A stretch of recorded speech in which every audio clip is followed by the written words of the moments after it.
Everyone, welcome back to my YouTube channel. ಇವತ್ತಿನ ಒಂದು ಬ್ಲಾಗ್ನ ಮಾರ್ನಿಂಗಿಂದನೇ ಶುರು ಮಾಡ್ತಾ ಇದ್ದೀನಿ. ಮೊದಲು ಯಾವ ಥರ ಅಂದರೆ, ನಾವು ಚಿಕ್ಕವರಿದ್ದಾಗ ಅಥವಾ ಕಾಲೇಜಲ್ಲಿ ಹೋಗುವಾಗ ನಮಗೆ ಲೀವ್ ಸಿಕ್ಕಿದ್ರೆ ಸಾಕು, ಎಲ್ಲಾದರೂ ಹೊರಗೆ ಹೋಗೋಕ್ಕೆ, ಸುತ್ತಾಡಬೇಕು, ಅಲ್ಲಿಗೆ ಇಲ್ಲಿಗೆ ಎಲ್ಲೆಲ್ಲೋ ಪ್ಲ್ಯಾನ್ ಮಾಡ್ತಿದ್ವಿ. ಬಟ್ ಇವಾಗ ಯಾವ ಥರ ಆಗಿದೆ ಅಂದರೆ, ಲೀವ್ ಸಿಕ್ಕಿದ್ರೆ ಸಾಕು, ಊರಿಗೆ ಹೋಗೋಣ, ಅಪ್ಪ ಅಮ್ಮನ ನೋಡ್ಕೊಂಡು ಬರೋಣ, ಅಲ್ಲೇ ಒಂದು ಸ್ವಲ್ಪ ಟೈಮ್ ಸ್ಪೆಂಡ್ ಮಾಡೋಣ, ಆ ಥರ ಎಲ್ಲ ಫೀಲ್ ಆಗುತ್ತೆ. ಸೊ ಹೀಗಾಗಿ ನಾನು ಕೂಡ ಇವತ್ತು ಊರಿಗೆ ಹೋಗ್ತಾ ಇದ್ದೀನಿ. ಅದರದ್ದೇ ಬ್ಲಾಗ್ ಆಗಿರುತ್ತೆ. ನಾನಿರೋ ಪ್ಲೇಸಿಂದ ನನಗೆ ನಮ್ಮೂರು 70 ಕಿಲೋಮೀಟರ್ಸ್ ಆಗುತ್ತೆ. ಸೊ ನಾನು ರಾಜಾಜಿನಗರಿಂದ ನಾಯಂಡಹಳ್ಳಿ ಬಂದು ಅಲ್ಲಿ ನೈಸ್ ರೋಡ್ ತೊಗೊಂಡು ಕನಕಪುರಕ್ಕೆ ಬಂದರೆ ನನಗೆ ತುಂಬಾ ನಿಯರ್ ಆಗುತ್ತೆ. ಕನಕಪುರಕ್ಕೆ ಬಂದು ಅಲ್ಲೇ ತಿಂಡಿನ ಮುಗಿಸಿ ನಾನು ನಮ್ಮೂರ ಕಡೆ ಹೊರಟೆ. ನಮ್ಮೂರು ಕನಕಪುರದಿಂದ 10 ಕಿಲೋಮೀಟರ್ ಒಳಗಡೆ ಇದೆ. ಸೊ ನಮ್ಮೂರಿಗೆ ಹೋಗೋ ಜಾಗ ತುಂಬಾ ಚೆನ್ನಾಗಿದೆ.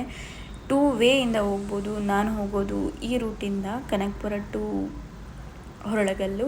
ಸೊ ತುಂಬಾ ಚೆಂದ ಇದೆ ರೋಡು. ಎಷ್ಟೋ ಖುಷಿ ಆಗುತ್ತೆ. ಏನಕ್ಕೆ ಅಂದರೆ, ಡೈಲಿ ಅಥವಾ ದಿನನಿತ್ಯ ನಾವು ಈ ಬೆಂಗಳೂರಿನಲ್ಲಿ ವೆದರು ಯಾವಾಗ ಚೇಂಜ್ ಆಗುತ್ತೋ, ಈ ಟ್ರಾಫಿಕ್ಕು, ಈ ಜಂಜಾಟಗಳ ನಡುವೆ ಯಾವತ್ತಾದರೂ ಒಂದಿನ ನಮ್ಮೂರಿಗೆ ನಾವು ಹೋಗೋದು ತುಂಬಾ ಖುಷಿ ಕೊಡೋ ಅಂಥ ಒಂದು ವಿಷಯ. ಸೊ ಹಾಗಾಗಿ ಈ ರೋಡು ನಮ್ಮ ಹೊಲದ ಹತ್ರ ಹೋಗೋ ರೋಡು. ಸೊ ಹಾಗಾಗಿ ಇಲ್ಲಿ ನಿಲ್ಲಿಸಿ ಸ್ವಲ್ಪ ಹೊತ್ತು ಇಲ್ಲೇ ಟೈಮ್ ಸ್ಪೆಂಡ್ ಮಾಡೋಣ ಅಂತ ಹೇಳಿ ಟೈಮ್ ಸ್ಪೆಂಡ್ ಮಾಡ್ತಾ ಇದ್ದೀನಿ.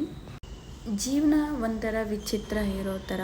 ಒಂದು ಸಲ ಬೇಕು ಅನಿಸುತ್ತೆ, ಒಂದು ಸಲ ಬೇಡ ಅನಿಸುತ್ತೆ. ನಾವು ಚಿಕ್ಕವರಾಗಿದ್ದಾಗ ಇಲ್ಲಿಂದ ಹೋದರೆ ಸಾಕಿತ್ತು, ಇಲ್ಲಿಗೆ ಯಾಕಾದರೂ ಬರ್ತೀವೋ ಆ ಥರ ಎಲ್ಲ ಅನ್ಕೋತಿದ್ವಿ. ಬಟ್ ಇವಾಗ ನಮ್ಮ ಜೀವನನ ನಾವು ಬೇರೆ ಎಲ್ಲೋ ಕಟ್ಕೊಳಕ್ಕೆ ಹೋದಾಗ, ಅಲ್ಲಿ ದುಡಿತಾ ಅಥವಾ ಅಲ್ಲಿ ಇನ್ನೊಬ್ಬರು ಕೈ ಕೆಳಗಡೆ ಕೆಲಸ ಮಾಡ್ತಾ ನಮ್ಮನ್ನು ನಾವೇ ಮರ್ತೋಗಿರ್ತೀವಿ. ಅಥವಾ ನಮ್ಮ ವ್ಯಕ್ತಿತ್ವ ಅಥವಾ ನಮ್ಮ ಸ್ವಾಭಿಮಾನ ಎಲ್ಲನೂ ಬಿಟ್ಟು ಇನ್ನೊಬ್ಬರು ಕೆಳಗಡೆ ಕೆಲಸ ಮಾಡುವಾಗ ಅನಿಸುತ್ತೆ ನಮ್ಮ ಜೀವನ ಅಥವಾ ನಮ್ಮ ಹಳ್ಳಿ ಜೀವನನೇ ಎಷ್ಟು ಉತ್ತಮ ಅಂತ.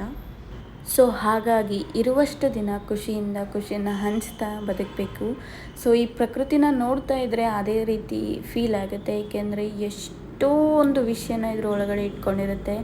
ನಮಗೆ ಖುಷಿ ಕೊಡೋ ಅಂಥ ಏನಾದರೂ ಕೆಲಸನ ನಾವು ಮಾಡೋದು ನಮಗೆ ಖುಷಿ ಕೊಟ್ಟರೆ ಸಾಕು. ಎಲ್ಲರನ್ನೂ ನೋಡ್ಕೊಳ್ಳೋ ಬರದಲ್ಲಿ ನಮ್ಮನ್ನು ನಾವು ನೋಡ್ಕೊಳ್ಳೋದನ್ನೇ ಮರ್ತೋಗಿರ್ತೀವಿ.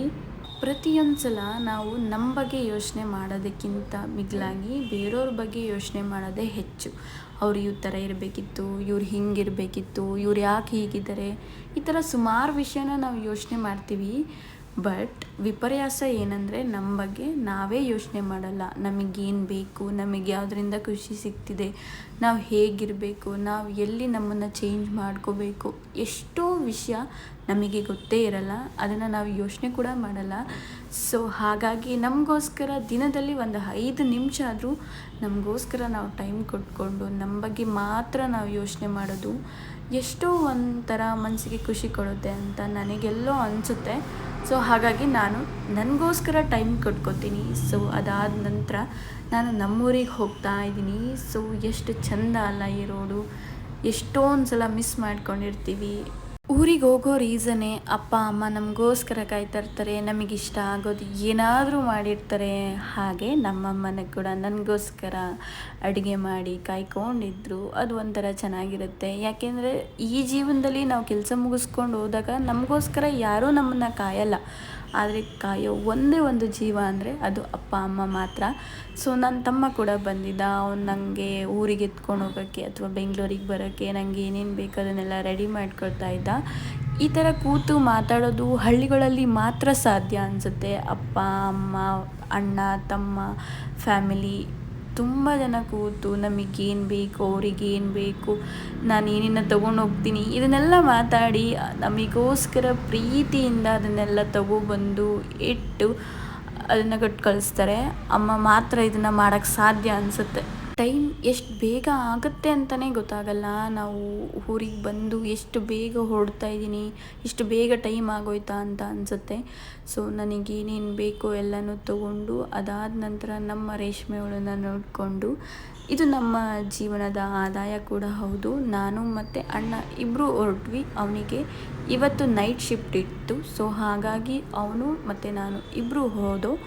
ನಾನು ಅವನನ್ನು ಕನಕಪುರದಲ್ಲಿ ಡ್ರಾಪ್ ಮಾಡಿ ನಾನು ಬ್ಯಾಂಗ್ಳೂರಿಗೆ ಹೋಗ್ತೀನಿ. ಅವನು ಅಲ್ಲಿಂದ ವರ್ಕ್ಗೆ ಹೋಗ್ತಾನೆ. ತುಂಬ ದಿನ ಆದಮೇಲೆ ನಾನು ನಮ್ಮೂರಿಗೆ ಬಂದು ನನಗೆ ಮತ್ತು ನಮ್ಮ ಫ್ಯಾಮಿಲಿಗೆ ಟೈಮ್ ಕೊಟ್ಟು ಎಲ್ಲ ಮೆಮೊರೀಸ್ನ ಕಲೆಕ್ಟ್ ಮಾಡಿಕೊಂಡು ಬ್ಯಾಂಗ್ಳೂರಿಗೆ ರಿಟರ್ನ್ ಹೋಗ್ತಾ ಇದ್ದೀನಿ. ಸೊ ಇದರ ನಡುವೆ ನನ್ನ ಫ್ರೆಂಡ್ ಕೂಡ ಸಿಕ್ಕಿದ್ದ. ಅವನು ಮಾತಾಡಿಸ್ಕೊಂಡು ಅವನ ಜೊತೆ ಕಾಫಿ ಕುಟ್ಕೊಂಡು ನಾನು ಅಣ್ಣ ಹೊರಟ್ವಿ. ಜೀವನದಲ್ಲಿ ಎಲ್ಲನೂ ಕಲಿಯೋದು ಇದ್ದೇ ಇರುತ್ತೆ. ಈ ದಿನ ಇವತ್ತಿಗೆ ಸುಂದರವಾಗಿ ಮುಗೀತು. ಸೊ ಮುಂದೆ ಒಂದು ಬ್ಲಾಗಲ್ಲಿ ನಾನು ಮತ್ತೆ ನಿಮ್ಮನ್ನು ಮೀಟ್ ಮಾಡ್ತೀನಿ. ಅಲ್ಲಿವರೆಗೂ ಟೇಕ್ ಕೇರ್, ಬಾಯ್.